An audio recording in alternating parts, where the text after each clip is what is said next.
பல கோடி ரூபாய் மோசடி தொடர்பாக தலைமறைவான ஹெலிகாப்டர் சகோதரர்களுக்கு சொந்தமான 3 பால் பண்ணையில் உள்ள கறவை மாடுகளின் நலன் கருதி தமிழக அரசு தீவனங்கள் கிடைக்க ஏற்பாடு.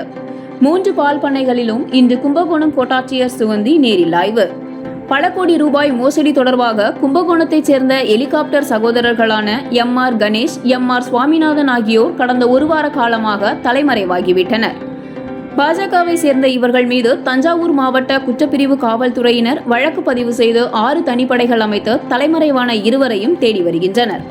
இந்நிலையில் இவர்களுக்கு சொந்தமான 3 பால் பண்ணைகள் கும்பகோணம் அருகே மருதாநல்லூர், கொற்கை ஆகிய இடங்களில் உள்ளது. இங்கு 384 கறவை மாடுகள் உள்ளன. மாடுகளுக்கு தேவையான வைக்கோல், தவிடு, புல் மற்றும் தீவனங்களுக்கு பற்றாக்குறை ஏற்பட்டுள்ளது.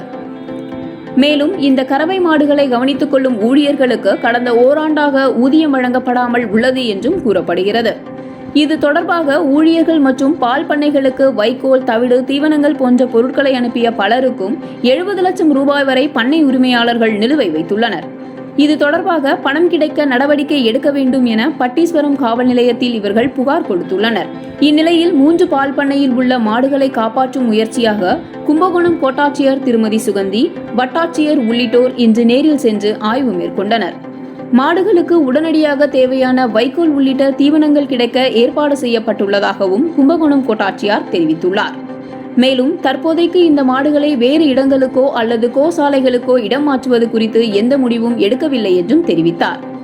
இதனிடையே பண்ணைகளில் வேலை செய்யும் ஊழியர்கள் தங்களுக்கு தர வேண்டிய நிலுவைத் தொகைக்கு ஈடாக மாடு கன்றுகளை வழங்க வேண்டும் என்றும் கோரிக்கை விடுத்துள்ளனர்.